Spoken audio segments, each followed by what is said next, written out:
Dear venerable sisters and brothers, Dhamma friends, now it's a time for our today's Dhamma talk, the second day in our retreat. You may please consent with 3 times, sadhu, sadhu, sadhu. Namo tasse bhagavato arahato samma sambuddhasse. Namo tasse bhagavato arahato samma sambuddhasse. Namo tasse bhagavato arahato samma sambuddhasse. Rupam chaidam bhikkhave atta abhavissa naidam rupam abadaya sangvatteyanti. Dear Dhamma friends, yesterday in the talk itself I mentioned, we'll be having a talk each day, and all the talks will be based upon that particular discourse of the Buddha, commonly known as Ananta Lakkana Sutta, but in the Tripitaka books, you may find it as Panchavaggiya Sutta. And this is the second recorded sutta just after his great enlightenment. And yesterday we started with the bold statement that the Buddha has mentioned, Rupam Bhikkhave Anatta, that means the materiality or the form is non-self, and continuing the same or affirming the same, the Buddha says, Rupam chaitam bhikkhave atta abhavissa, or monks, if the form or materiality is having any kind of self, it will never lead to affliction. So, as far as afflictions are there regarding one's own body, that is the point the Buddha made, that it is not under control. It is not having any kind of a controllability. So therefore, it's a one evidence, the form or materiality is not working according to one's own wish, because no one wishes to be sick or diseased, but the materiality or the body is leading to affliction. And labbeta cha rupe etam me rupang ahotu etam me rupang na ahositi. If it is any kind of a governability, one should have the command, let my form be this or thus, this my form not be thus. But making the other part, the Buddha says, no one can command or demand upon one's own formality, the body or the materiality. Therefore, it does not confirm or affirm any kind of a soul. So, at the beginning it is presenting in a positive way, and then basically what the Buddha wanted to do is deny or disprove this null hypothesis. So, some Westerners, understanding the philosophical presentation, they say, you have to be somebody before you can be nobody. So therefore at the beginning you take it as there is a self or there is something, and you scrutinize and analyze and disprove any traces for this kind of a soul nature. So that is the practical implication or pragmatic implication. So that is what we are going to elaborate and try within our meditative experiences. So that is the point, that will be today's topic, or the point we are going to elaborate. When we are going on this kind of a theoretical basis, very difficult someone to relate this into one's own day-to-day life. So therefore, I thought of relating with the help of 2 more quotations from the Tripitaka, how during the time of the Buddha, this issue came into our day-to-day life. During the time of the Buddha, there was one particular ascetic known as Satchaka. He was a disciple of the Mahavira, a contemporary, another the religious master, contemporary to the Buddha. And he was in Vesali, and he used to be a debater or person with argumenting and rationalizing. And he used to say, there's no one on the earth that he who can argue with me. Anyone come, I can challenge and I can shake them off. I can defeat them. And that is the way he was bragging himself. One day, Venerable Assaji, one of the senior disciples of the Buddha, used to go on his alms rounds, and this Satchaka, seeing Venerable Assaji, he confronted and asked, what kind of meditation you are doing, what kind of spiritual life you are doing, who is your teacher, and what is the doctrine he is expressing, he is professing.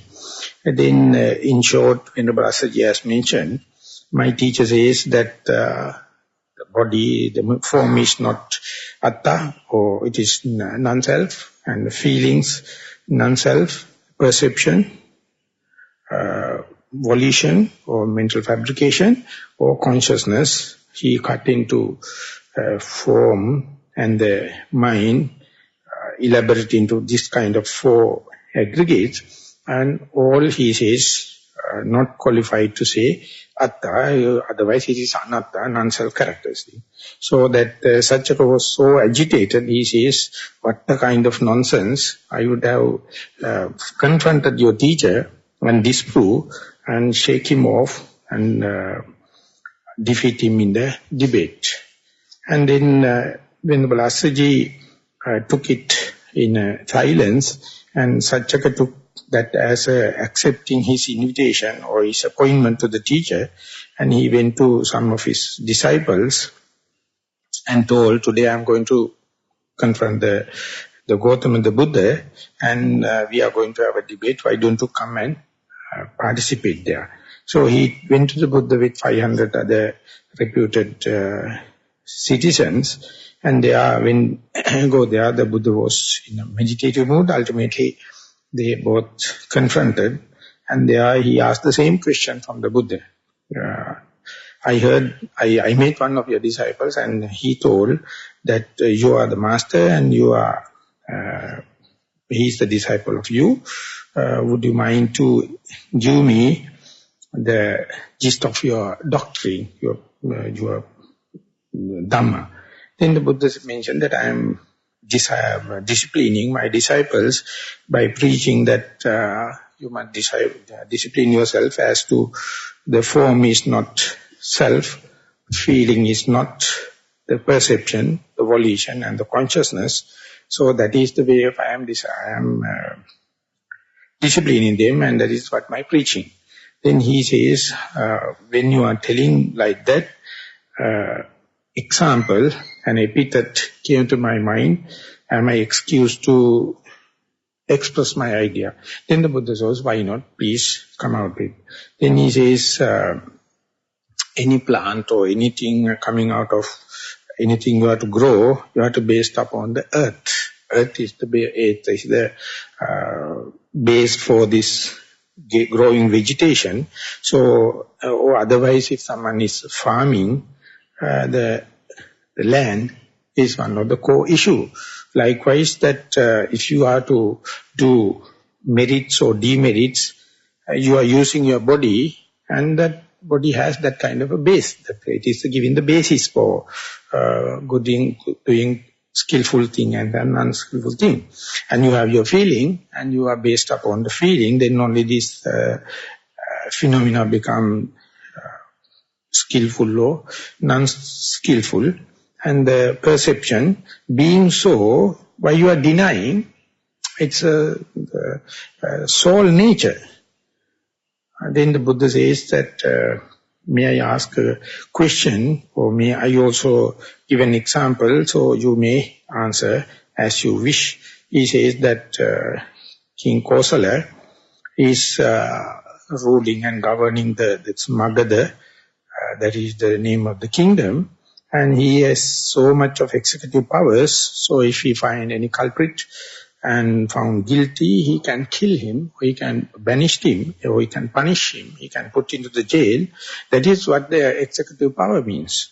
So then the Satchaka says, yes. He says, then the Buddha asks, do you have that kind of executive powers on your body, on your feelings, on your perception, on your volitional activities and the consciousness?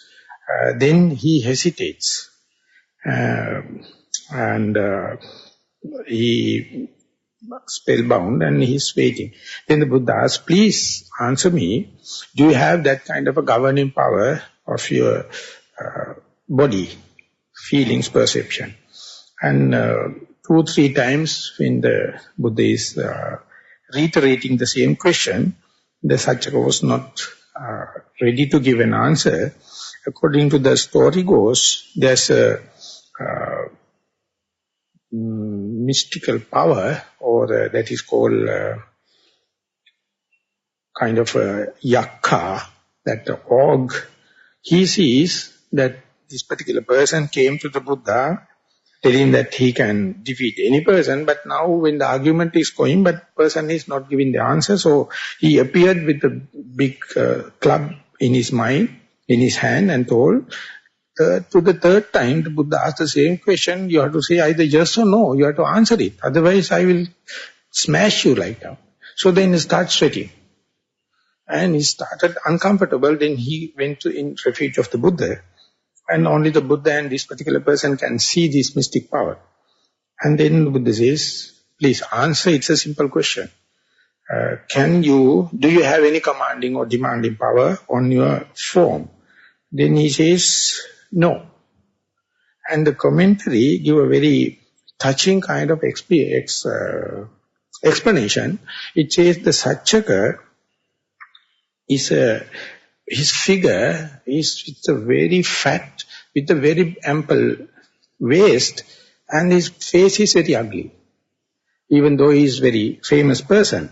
So the Buddhas ask, if you have commanding power, why don't you make the body beautiful? It is so ugly. So how can you say that you have your command over the body? So then he was so ashamed because his face is so ugly and the body shape is so fat. So that is the way, that is the explanation given by the commentary. So therefore in the latter explanation, the Satchaka, when he was painting, is painted as a very black and the dark, the ugly face and the ample waist and with the iron belt. He can't control the waist. So ultimately when everyone found that if he has any kind of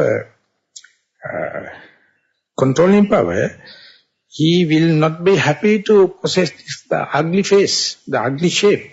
And then the Buddhists keep on asking, if you have any feeling, or if you have any controlling power on the feeling, why that always unpleasant feelings are happening? So you should have the commanding power, only the pleasurable feeling happen, the pleasure seeking. Or when the perception happen, any sign arising, it must be always auspicious, it must be always beautiful, it must be always permanent. But that is not the case. And your mental proliferation or your fabrications, your dream world, your fantasies never come into being. All the appointments are ending up with disappointments. So being that, how can you say that you have the volitional command and your consciousness, even though you consider it is at the best friend, sleeping with you, eating with you and going up and down with you, it never give any kind of solace, any kind of peace of mind. It's always intention. So being so, how can you say it is under your control?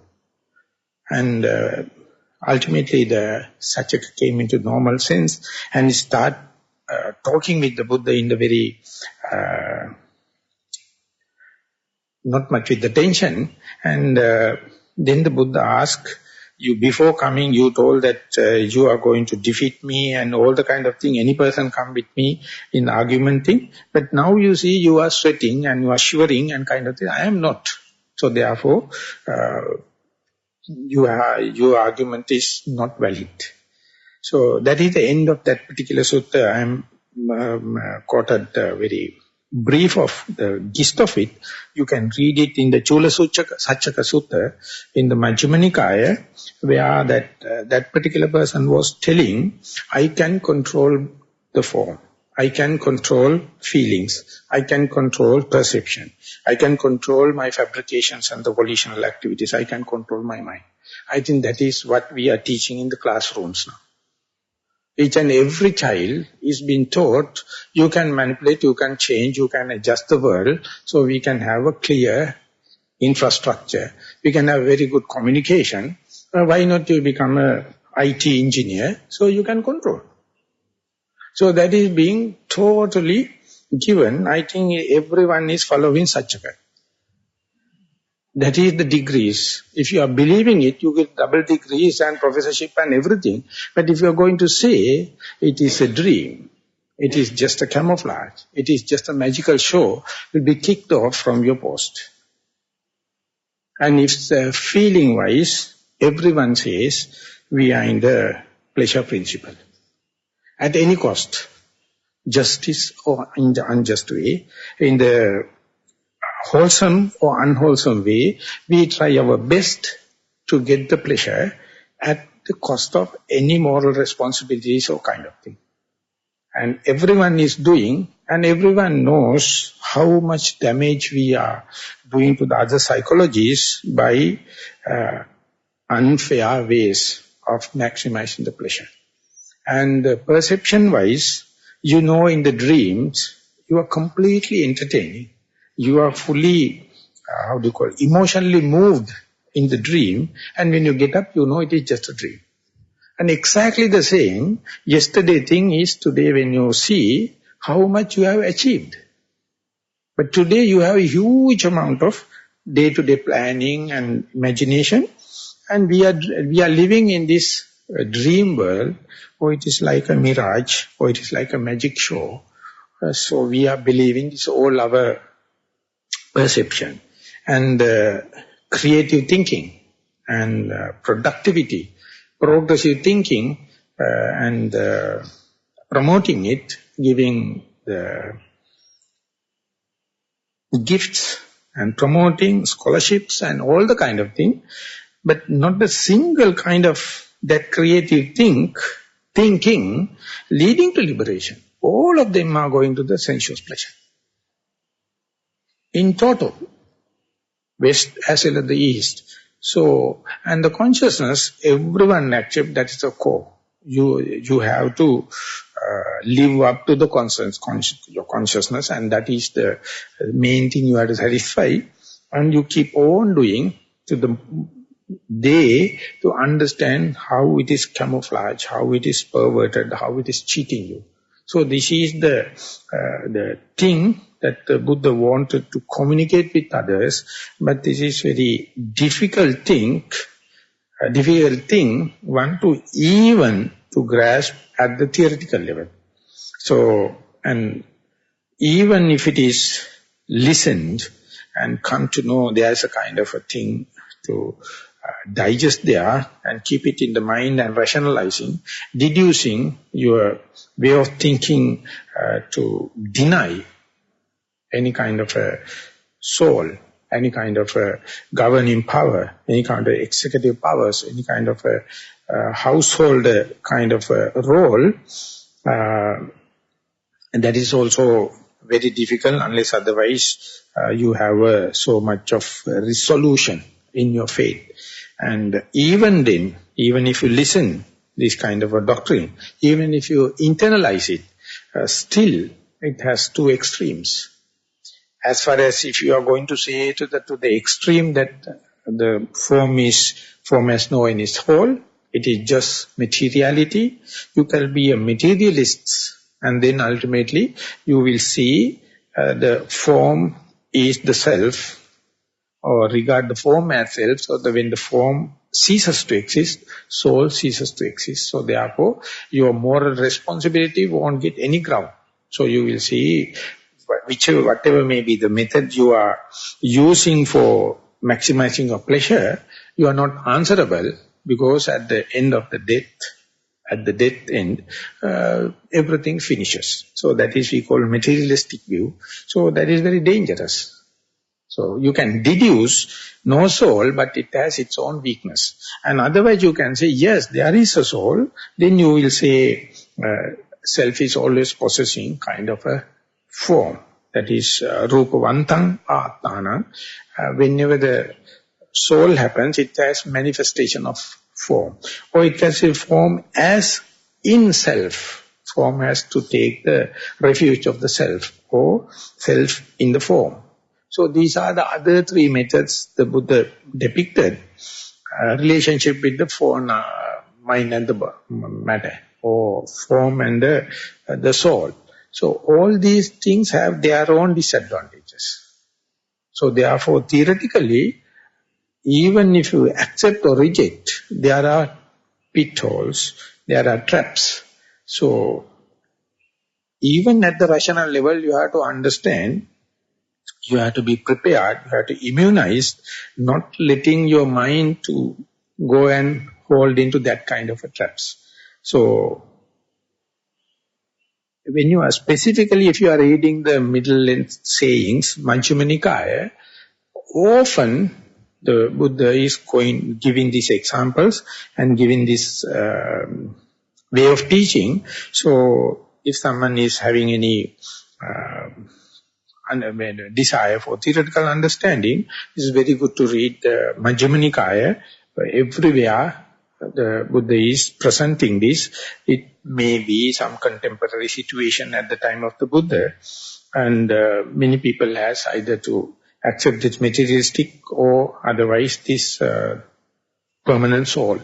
Sassata Ditti and Ucheta Ditti, they are the two extremes to be avoided. But being Buddhist, as a born Buddhist, I thought, I really understand Anatta, so therefore in me there is no Atta. But when you put into practice, that your mere understanding or theoretical acceptance, nothing to do with the practice. Therefore, you have to go to India and see how these people, those materialistic people, devoted their whole life, and they are starting with the materialism, and ending up with the materialism. And there are other kind of a sassata ditti, that means they have the eternal view, and they start their life and end up with that. No change. Without seeing that, you don't feel the danger of grasping these kind of extremes. So that is why it says, if you are to understand, you have to be somebody, and then only you can be nobody. Assuming and taking up of this null hypothesis is a kind of a challenge, kind of a motivation, one to get into practice. Otherwise, easily you can say, I have no atta, so there's nothing, and keep on interpreting the teaching of the Buddha the way they have grasped it. Not only that is putting into the one extreme, the other one is misinterpretation of the Dhamma also happened. So throughout, if you study the canonical, not the canonical, but the commentarial, it says that throughout the Buddhism, specifically in India, it were to fight with the people, those who have the eternalistic view. So therefore, Buddhist teachers develop so much of arguments toward the materialistic part. And therefore, whole our commentary is kind of a biasness, because they have keep on confrontation with the eternalism. So therefore, if you are not reading the commentary in the balanced way, you will be easily go into one extreme, and you don't know where that kind of thing crept into the commentary exegesis. But when you are going into the vipassana meditation or in the insight meditation, you have to keep all the three possible. One thing is, you can be a materialist. You can be a nihilist kind of idea. You can be an eternalist, and you can be in middle. You must not reject anything. You must keep it open, and then only you can be a meditator. You can be a insight meditator. Otherwise, from the beginning, you will be fanatic. And so much so, even the Buddha can't help you. Because it is going into such a cleavage. It happened in the Sanya, Chitta, Ditti. At the beginning, it happened as a perception. You perceive, I don't have problem with Atta. I know really about Ananta. That kind of a notion can happen. If you are repetitively applying your mind into that, ultimately you get into the rut. Mentally you go into the rut. Even the benevolent, beneficial friend come and tell you, very difficult. But it says that even if you go into the mental rut of either one, the Buddha is in the potential position to take you out. But if you get into the view, the hard and fast galvanizing of the same, even the Buddha can't help you. So therefore your openness, your correct view to this kind of issue is inviting you to be open-minded. If at the outset, if you can't make it, it's very difficult. And other thing is, you think you are open-minded, but still you may be in the cleavage. You may in the trap. You may in the pocket. So you must always accept the views of the other person in the discussion and ready to reconsider it. So this is the beauty I find in the mental factor of mindfulness. That is what it is being presented as choiceless awareness. You are aware without any preconceived ideas. You are listening everything. Don't reject something that is being presented as choiceless awareness. But unless otherwise you train yourself, unless otherwise you be aware of the danger of this choice, each and everything confronted, your choice jumped forward and have kind of a selected filtering, and your information, everything will be biased to that according to the selected filtering. That you never see. That your mechanism has no capacity to see it unless otherwise someone else come and point it out. Therefore, outside person, your noble friend or noble spiritual friend has to come and say, your argument, your thinking, this thing is biased. And if you are going to deny it, still you become helpless. So therefore, externally you can expect the spiritual friend as a reflector, as a mirror, you can see your image. Internally, the mindfulness is the only mental factor. Keep that issue open. The choiceless awareness, evenly suspended attention. And it is automatically, it is suspended decision. You are not going to say, I am a person holding into Atta, or I am holding to Ananta, or I am in the middle. So it is because it is so circumstantial.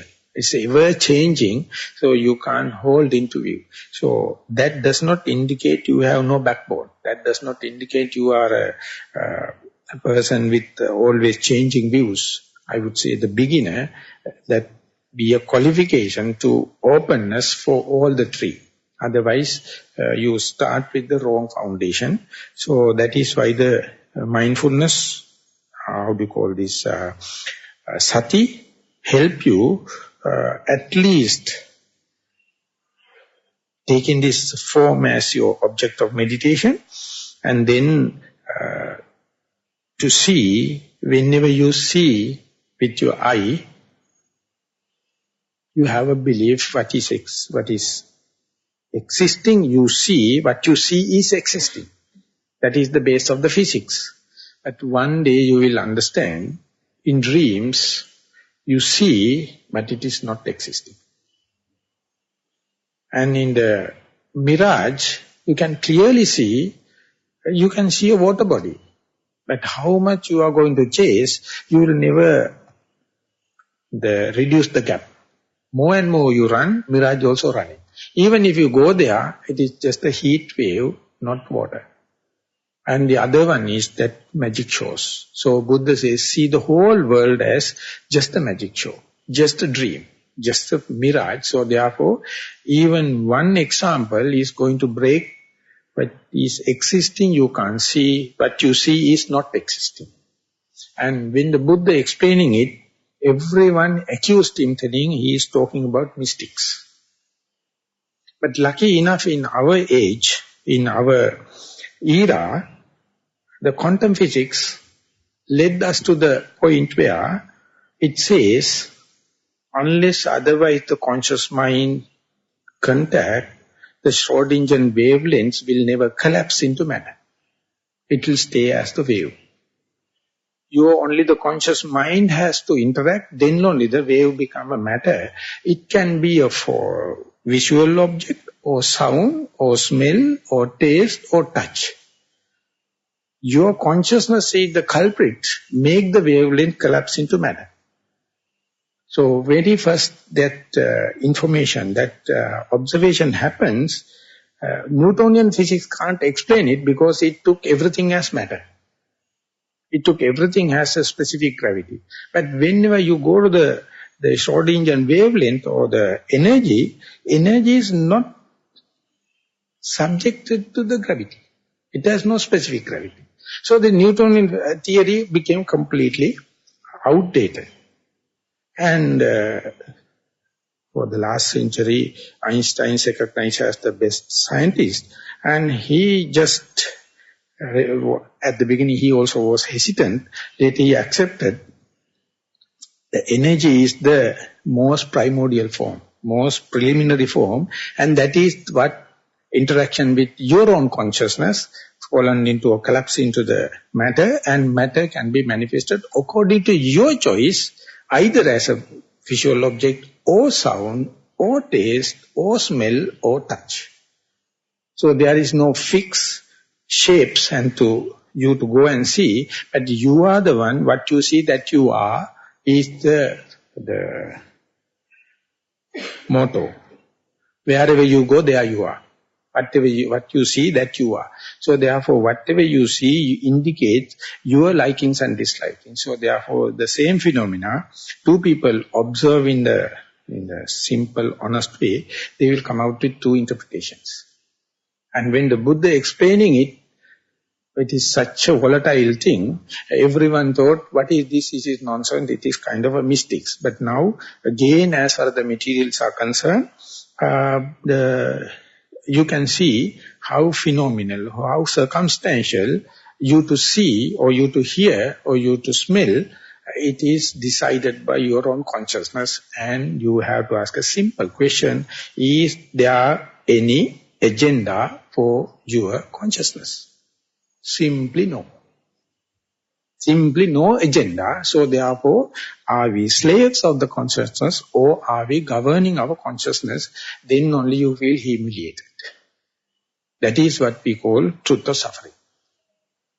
And if you are believing my consciousness is the what I am going to satisfy, my consciousness I am using for the pressure principle, mind you, in the consciousness, in their agenda, there is no such liberation. It's always in the vortex, always in the perpetuation.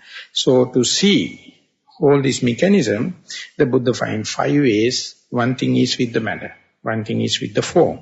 And through taking the form as the object of meditation, Kayanupassana, you can go deep into. When you are going deep, of course you have to go through the feelings, perception, volition and the consciousness gradually, but you will understand why the Buddha is taking the form at the outset for the beginner's mind, because that is tangible, that is verifiable, it is measurable, and you can do it like in the physics, in the lab. But yesterday also I tried to expand and go into the depth. And the Buddha says, take the form as object of meditation, and they are very nicely, the Buddha mentioned, as far as your conscious involvement is concerned regarding the form, try to restrain it. Therefore, you have to, at the beginning, out of your faith or out of your the theoretical understanding, you have to understand, soon you see something very difficult for you to do away with liking and disliking. Seeing is so swift. Soon you see it is filtered to, it is uppajjati manapam, uppajjati amanapam, liking and disliking, desirability or undesirability is invariably happen. So therefore the Buddha says the beginners very difficult to do experiment with I as the faculty, visual object as the object of meditation. So therefore at the beginning you just avoid it. And second thing is more swift thing is listening.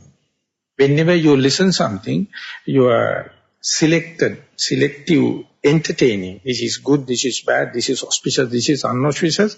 Also happening next to the eye. So therefore, that also in the meditation centers, we try to keep as silent as possible up to the point you develop certain amount of mindfulness. And then the smell, then the taste, the easiest the Buddha says is the tactile sensation.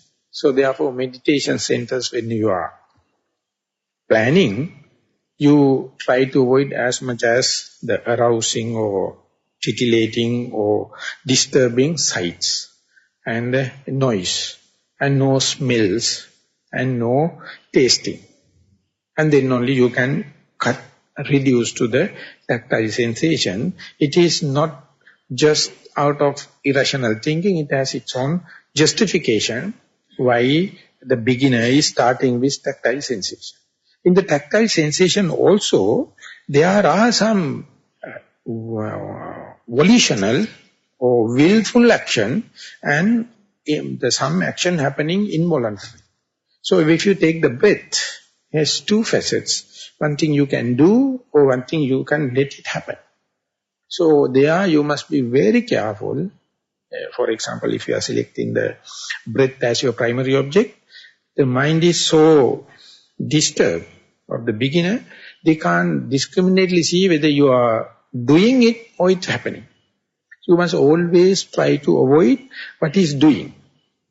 I mean, you must as much as possible do away with doing and let the normal breathing happening so that your volitional involvement, your will, your intentions are not asked for, not demanded. So you let the passive breathing to happen. And there you fix the attention, you fix the mindfulness. And when you're observing, if you are strong enough or if you are lucky enough, not let the visual objects come and disturb you, sounds come and disturb, smell and taste. You can see the mind, the body and the breath. No external agitation, is natural, it is calming down. And as I mentioned yesterday, this is the only object, the breath. There's more and more you observe closely, more and more you familiarize it, it becomes slowly subtle and subtle and subtle.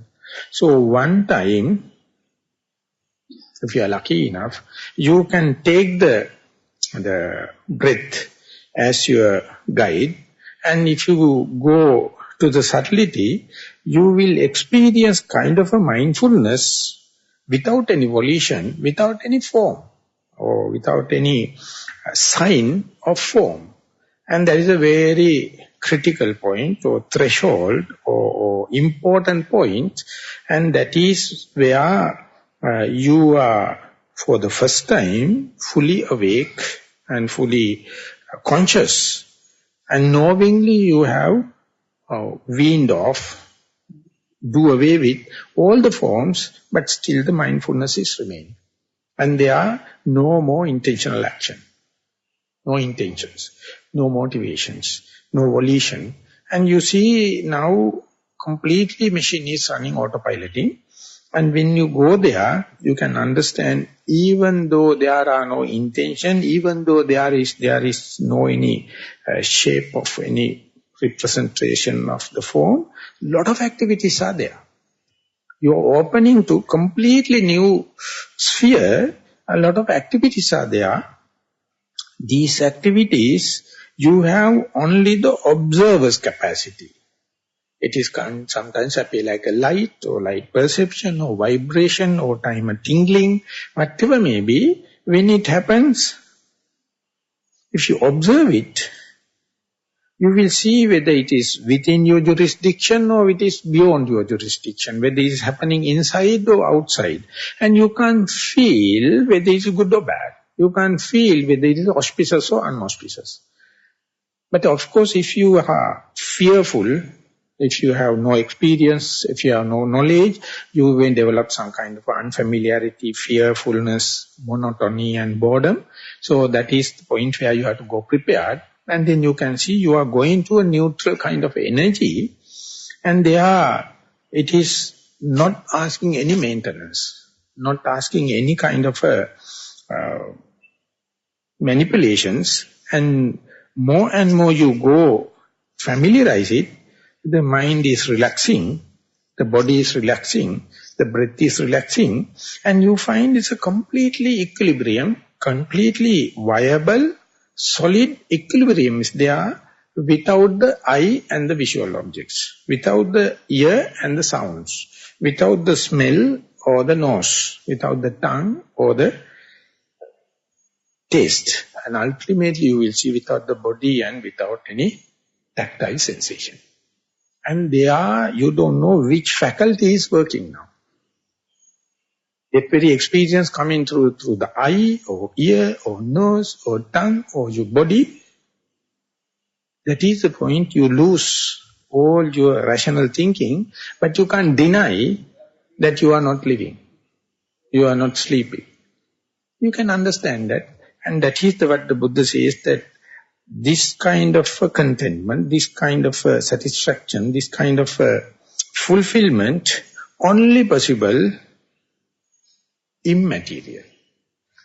Throughout our life, throughout our samsara, we were searching about the contentment, the satisfaction and the fulfillment through eye and the visual objects, through the ear and the sounds, the nose and the smell, the tongue and the touch, and the body and the comfort.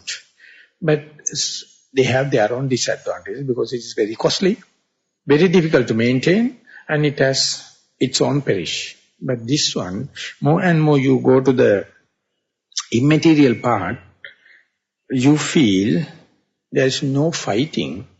Your winning is mere walkover. There is no rivalry. So therefore there is nothing to envy. There is nothing to struggle with and no fight. All the human beings are fighting to the visual objects, fighting to the sounds, fighting to the smell, fighting to the taste, fighting to the comfort.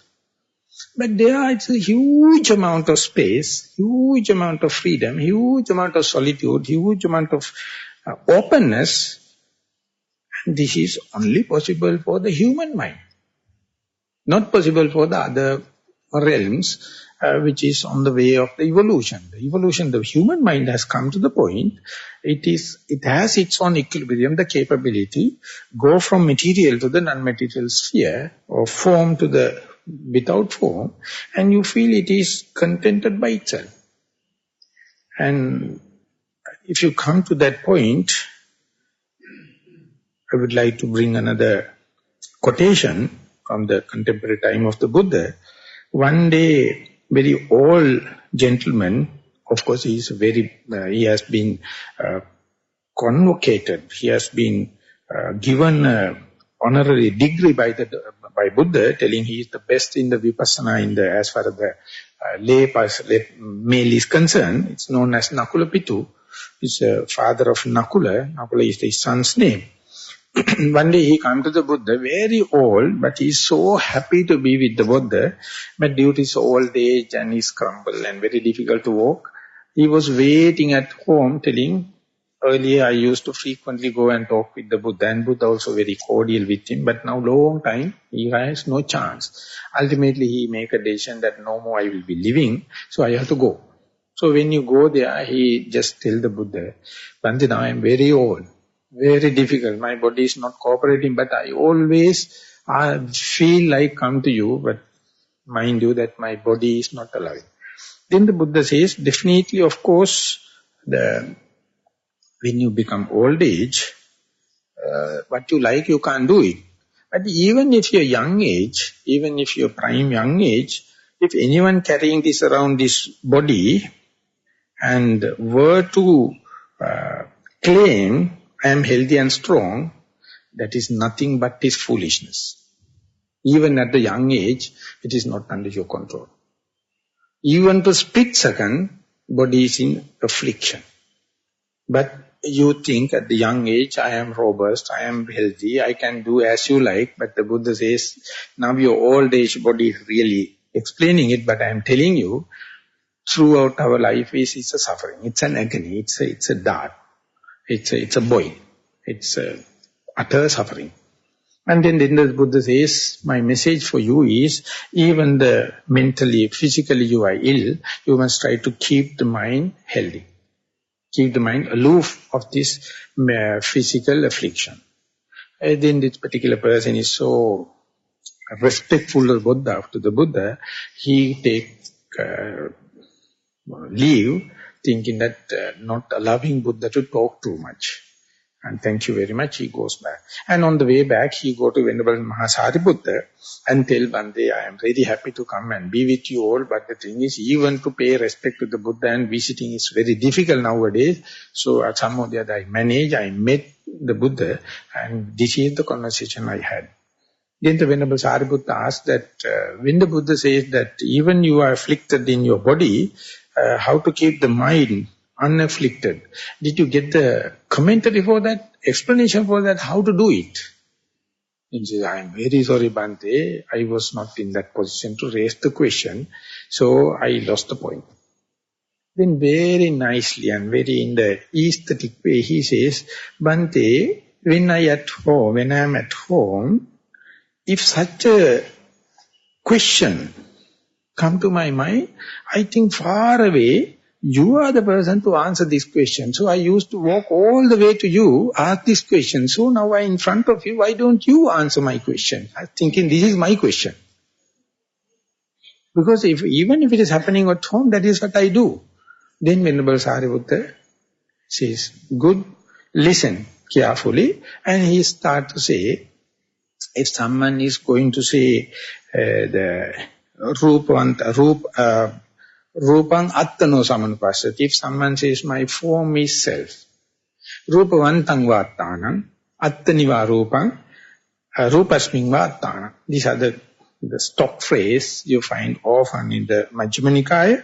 It says if someone is going to regard the form as yourself, or if it says that self is possessing a kind of a form, or form as in the self, or self in the form. He said these are the four wrong ways one can consider. If you are going to consider this way, whenever the body becomes sick, afflicted, mind becomes worried. Because it is natural for the body to become afflicted. Buddha says, throughout your life, not a single thought moment, you are healthy. And in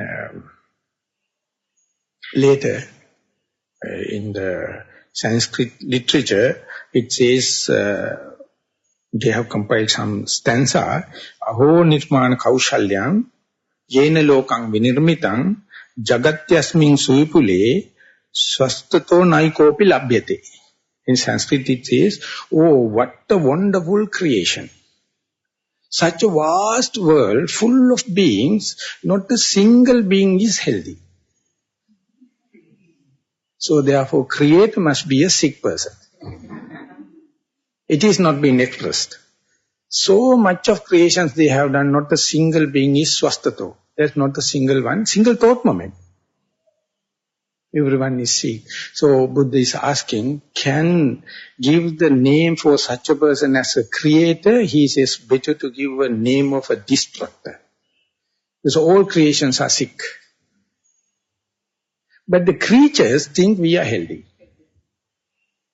Everyone is happy to say, our medical science come and says, pay me so much of, I will give a health guarantee. Insurance, and you are guaranteed. Only thing is you have to pay premium, simple. And that is the way the idea is going, because they consider the form as the self, or form is in the self, or self is possessing a form, or self is in the form.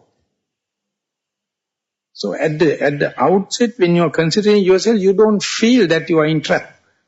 But when you go deep into that, through this critical, analytical way, you understand wherever you go, you are in the trap.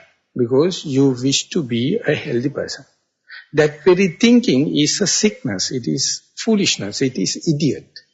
The Buddha ruled it out, not a single thought moment, you are in hell. Because I wish to have my own body as myself. Or I beautify it, telling myself is possessing this body, or my body is holding this self.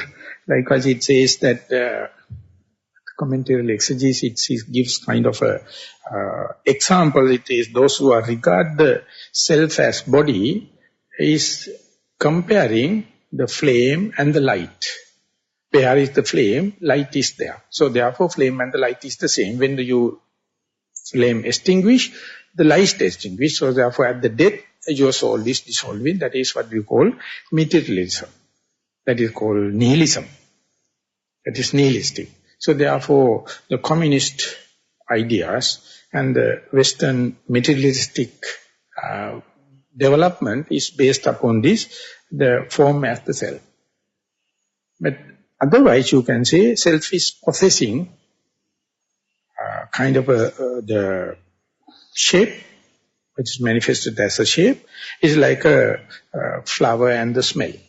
Each and every flower, smelling flowers, it's having kind of its own the specific smell.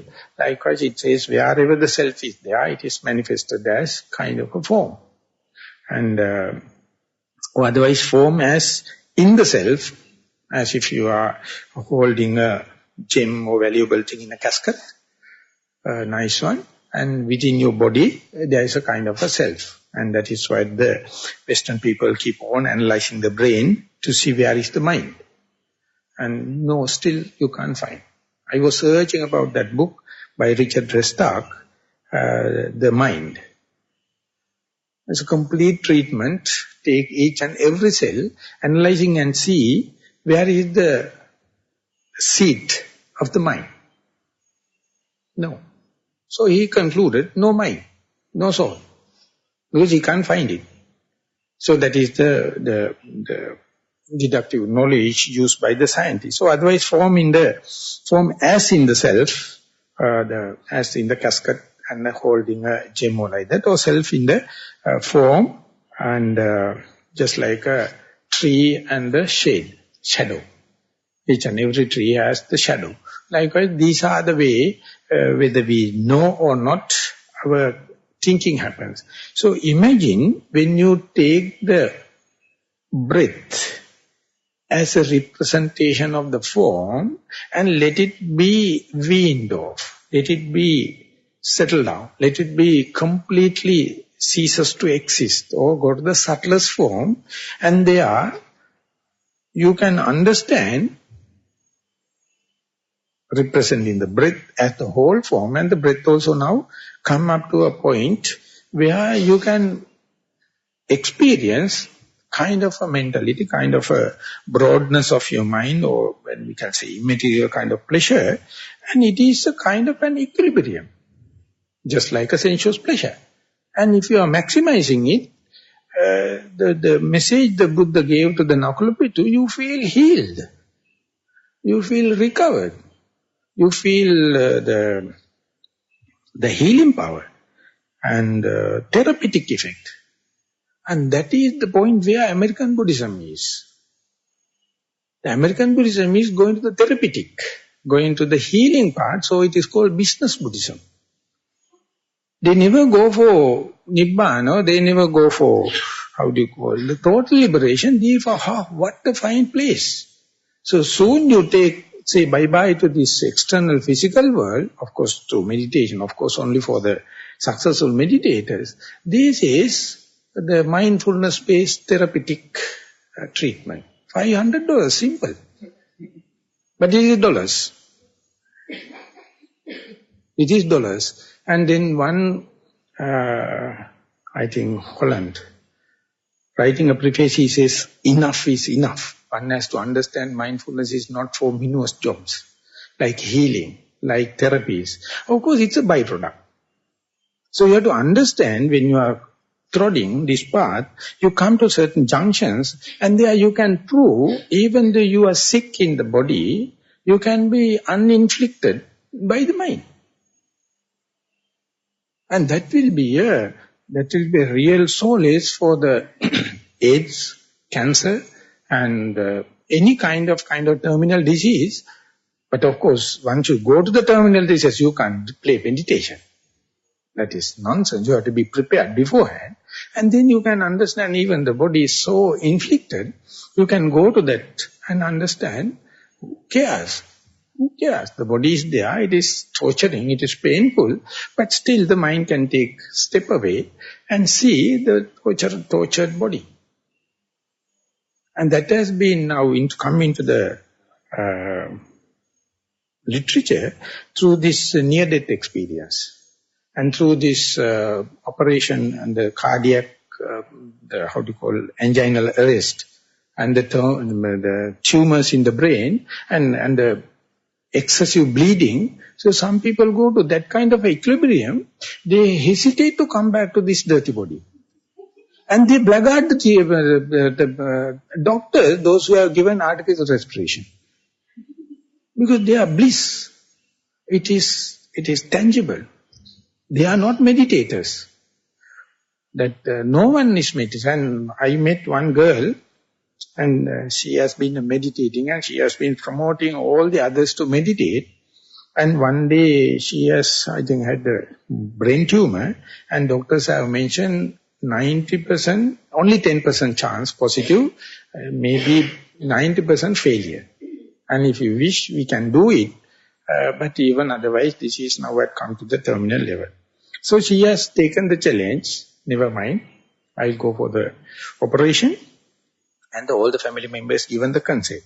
And she says that once she put into the aluminium the trolley, and she start to feel the cold nature of the tray, where she is lying down and facing upward. And she says, all the family members start chanting Ratana Sutta, the protective this thing. And she says that while the Ratana Sutta is going, she got kind of an absorption. And she do not know, taken to the theatre. And family members are out.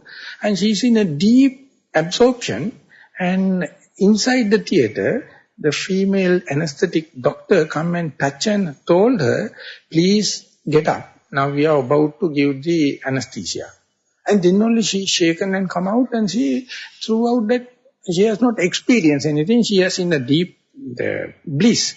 And then she has taken the challenge of experiencing the anesthetic effect. And while the anesthesia is working, she went back to the same bliss. And completely, she do not know what is happening. And she developed kind of a confidence. She said, this operation and the cutting of the body, and this is what? I am now already in the bliss. And she survived. And once she came back, she told, but they have done my maximum sacrification for the meditation, but I never go to that kind of a bliss, even in the meditation. So how can that kind of thing happen? So my simple interpretation is these experiences are inbuilt, endowed in our mind. We never look for. We are searching only materialistic. We are envious others, we are upmanship and fighting and everything, try to get the best pictures, best sounds, best smells, best tastes, best luxuries. So we are so engaged, we are so engrossed with one upmanship. So where is the point where you can see other equilibriums, other combinations of the mind, where the body is afflicted, but the mind is not. So no magic there. Because earning and getting a human life is not a joke. It is not a coincidence. You are getting such a powerful brain. Throughout your life, you are not using even 2%. All the other areas are free, open. You are not tapping on the door. Because you are so engrossed in the materiality and think it is myself, or I myself is in the matter, or matter is in myself, and you keep on arguing and fighting. No chance to go there unless otherwise severe bleeding, or anesthesia, or cardinal arrest. So otherwise it is a hell of misfortune, but it ultimately brings the blessing in disguise. The Buddha give it in a systematic way. Slowly, slowly, slowly, you bring from the full life to the death, through the breath, from the gross breath to the subtlety, and only you can understand this is a material world, and there is a kind of equilibrium, non-material, but it is not your final liberation, it is not your final aim, but you see there are other combinations, there are other equilibrium points, and where you can see how much you are possessed and obsessed with the matter, obsessed with the form, obsessed with your body. And as far as it is obsession, it is end up with the frustration, end up with the mental tension. Then once it is gone, you are exposed to limitless space and lack of tension. But the thing is, as Eric from put it in the correct way, you have the fear of freedom. When you go there, you feel lost. You feel alienated. You feel bored. You feel sleepy. You feel monotonous because nothing to hang on. Simply you become no one. So that is how you have to be somebody at the beginning, and through disproving somebody you will go to nobody. When you go there, you must have prepared mind. You must be ready to accept it. That is what the teaching of the Buddha. He says, unless otherwise you give a radical reflection, completely open treatment, you will not be prepared to accept this kind of a freedom when it happens. That very freedom you will consider as an alienation. You will consider as a outcasting. You will consider as a disinterest, eventless, not dramatic. So therefore, appear like very pale, appear like very boring. So therefore, giving the gift is one thing, the accepting is completely different. The giving the gift you can do by the meditation. Buddha says 7 days enough. It's 7 days enough. Or one day that question asked, why Buddha is asking 7 years, 7 months, and Buddha is asking 7 years, 6 years, 5 years, all the kind of thing, not limited to the 7. But that is so simple. But our resistance, internal resistance of a fear of freedom, loss of our entity, our ego central, loss of our conceit, lack of food for our desire, is feel like lost. So therefore we have to get together all the mad people like we, consider this as a feast, consider this as a good thing. Can we do it? Within 10 days or within 7 days? I mean, there's a chance. But I am inviting to be radical reflection. Not the rational reflection. Rational reflection you all done more than me in the schools and the universities, and your brain is well washed. Now is the matter for radical reflection. Let anything to happen. That is what I think Ken Wilber put into the word choiceless awareness. Unless otherwise choiceless awareness, even the breath becomes subtle. You put as much as possible doubts. You put as much as possible the fear. Make a point to make fear. So to go through it, you must have certain amount of boldness, and I would say it is a kind of irrational gambling with your life, gambling with your body. If it is ready, not everyone will be successful, the success rate will be higher. So that is why the Vipassana meditation it is really challenging. So you must understand, you must be fulfilled with the generosity, you must be fairly increasing your morality day by day, you must be fairly ready and prepared for the concentration, And on top of that only, you can let this openness to play. So, as far as the material is concerned, as I tried to mention yesterday, the Buddha taking the mindfulness on the breath, or that is mindfulness on the materiality, he says that at the beginning you will see mindfully you take in-breath and out-breath. This knowing that you are in-breath, out-breath, not specifically mentioned whether you are a samatha yogi or vipassana yogi. See, both of them can feel, now I am in the breath, not in the sound, not in the pain, not in the thoughts. And that is good enough. That means you are entering into the meditation, entering into the mindfulness. And then the Buddha says that long breath, in-breath and out-breath, and short in-breath and out-breath. And that is how you become familiarity. You master the breathing. In the common sense word terminology, we can say keep the breath in face-to-face with. And make confidence that I can take few breaths without much of wandering, fantasizing, and you develop it. And when that happens, that is the point where the breath start to become subtle, shorter. And that is on what Buddha says, Sabbakaya Padisangvedi Asasi Samiti Sikkati, Sabbakaya Padisangvedi Pasasi Samiti Sikkati. That is now you are just like looking at your face through a mirror. You can see the breath. You can predictably, you can see few breaths yet to come. I can be maintained, I can be mindful. And there the Buddha says, using your scrutiny, see the beginning, the middle and the end. And that is how the commentators explain or give commentaries, the meaning of Sabbakaya. Sabbakaya means see the beginning, the middle and the end. But practical yogi or person who experience it come out with criticism, can come out with contradiction, because when the breath is gross, long, that must be the point to see the beginning, the middle and end. Now it is become subtle, then only Buddha come and says, see the beginning, the middle and end. Now the bus, you miss the bus, and where to look?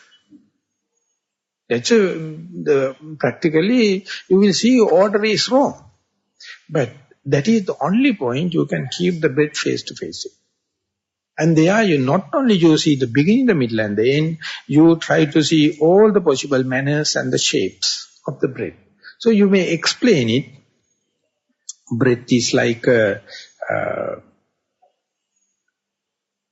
swing going up and down, or breath is like a flow. Whatever, maybe many shapes it can come.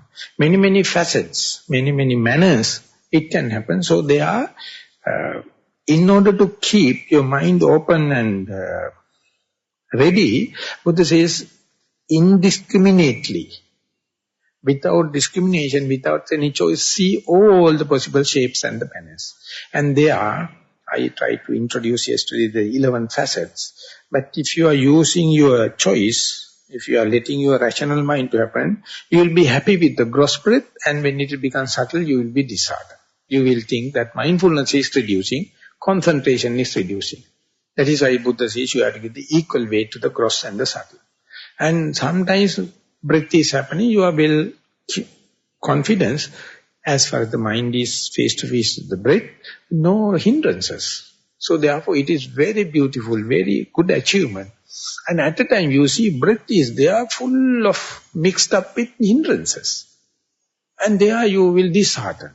But the Buddha says, if the breath is desirable or undesirable, or that means pure form without distractions or nivaranas, or hindrances, or mixed up with nivaranas, equal weight. And sometimes you feel the breath is going in and in and in to the brain, or sometimes it's going out. And many people will feel when it is inside the body, going in as a improvement, and if it is going out, maybe some imagination or something wrong. No, it is possible. And it's far away and close, and before, middle and past. So, to keep all these facets open, I would say radical reflection. Without radical reflection, you will be choosing this is good and this is bad, and that is what happened when you are giving a report on your meditation interviews. You screen them. It is none of your business. You have to just to report what you have to see. We can't do it. We are entrapped in our jargon, in our liking and disliking, our language. Hardly we can give a neutral report. So when I am trying my best, when I was in Panditarama, I used to say, I got a good concentration, I have good mindfulness, I blah, blah, blah. Then he says, I have hundreds of times I told you, just tell me what you experience. Don't try to say it is concentration or mindfulness. It is none of your business. And he says, imagine an archaeologist go and dig in a place and he find a piece of clay, kiln mud. And if he's going to say it's a piece of pot, it is wrong. You don't know if it is a pot or anything. You have to say it's a piece of clay. You have to say orientation from that building to this, and that is none of your business to interpret it. You have to just say this is it. And you don't know. So he was humiliating me in front of all the people. So then only I came to know we can't really see something, we can't really explain something. It's such a game. When Jnanananda took two terms, Sanya and Sankha. Sanya is the one that you get something, some information inwardly. You decode your visual objects, sounds and thing and put into your memory as Sanya. But when you have to communicate to someone, you have to use Sankha. You have to shape it and measure it and communicate to other mind. Give it out. Is Sankha, and that is the Sanya and Sankha playing such a mystical part. That is why today information technology is so much in demand. But anyway, today information technology is so camouflaged. Anything they announce, you can totally, it is false, it is wrong. That much you can be sure. So you can easily live without media. And there's one constitution, our Lokohamdru, our preceptor has mentioned, asabhya pravrutti වලින් ගහන ප්‍රවෘත්ති අසලකටවත් නොගත යුතු. He says, don't bring any newspaper which is full of filth. Don't bring any radio, don't bring any television, because it is bringing all the dirty things and it is to titillate you, stimulate things. But you people, when you go home, rush to the television to see that 10 days you missed the news. At least you will go for news review to catch it up. Because our mind can't live without this kind of dirty muck. So therefore you have to understand Sanya Sankha. How do you grasp it for your decoding and memory, and you again presenting it. Buddha says no one can do it, because everyone is filtering through your desire, filtering to a conceit and egocentric way of your viewpoint. You don't see, you see only limited way. You consider this is the full-fledged observation and you are going to prove it. More and more you try to prove it, it understand it is no any essence, no any gravity. That is why you are going to prove it. So form, unless otherwise you understand, it is not myself, not me, not mine, you are always under this snare, under this magical power of the materiality, but can't help. To existence we need it. But you must understand there are some equilibrium points where for the temporarily you can be away with the form, but still you can live, and it is so healing. It is so therapeutic. And that therapy, you have to be ready before your old age. You have to be ready before you fallen sick, before you become old age. Because at the old age or sickness, you can't do meditation. And that is why Nakula Pitu is a special character. He is a master in inside meditation. For him only the Buddha says, if you think you have been healthy or you are going to be healthy, Whatever may be, it is just mere your idiotness, your foolishness, not a single moment you are healthy. But mind you, even the body is afflicted, you must know the art, how to keep the mind unafflicted. So I don't think that is possible unless otherwise you do inside meditation. Otherwise you are in your dream world. Even if you consider you as a healthy, that is your dream. So when soon after I became a monk, ordination, I was about to go to the library, so I had to cross Loku Hamduro's walking meditation path. So I just, while he's away, I just creep in to the walking library. And when I'm on the way back, I caught up and he asked me, where are you? Then I told, I went to the library. Then I told, there's a doctor came today, why don't you go to the clinic? Then I told, why should I go? I am healthy. So he has a sarcastic smile. I felt something, but no words. He had a sarcastic smile. So I went to another senior monk and told, Bhante, Lokuhamsuru gave such a smile. I don't know, because this was the conversation. Then he told, Buddha has mentioned, even if you think even for a split second you are healthy, that is your foolishness. So when I read Nakulabhita Sutta only, I remembered the Lokuhamsuru don't humiliate you, but he won't avoid without doing also, he will just smile. But the way we are living in the world, we see sick people and healthy people. It is your idiotness, it is your foolishness, and we feel mentally sick people and mentally healthy people. And no Western psychology can give what the healthy psychology means. They have never thought of. Western psychology machines, the theory, everything based upon the sick mind. Done by the sick people. No alternative. No the role model. The Buddha only came out, in this very life you can be an arahant. That means you are psychologically sound. It's a possibility. Not after the death. But even though it is possible, even you are endowed with, even you are rich with it, unless you have the methodical system to approach it, you don't know what is the sick mind and what is the healthy mind is. So for that you have to have theoretical understanding, rationalization, and through the meditation, not on one time, 1,001 times to get the convincing through your direct experience or repetitive application.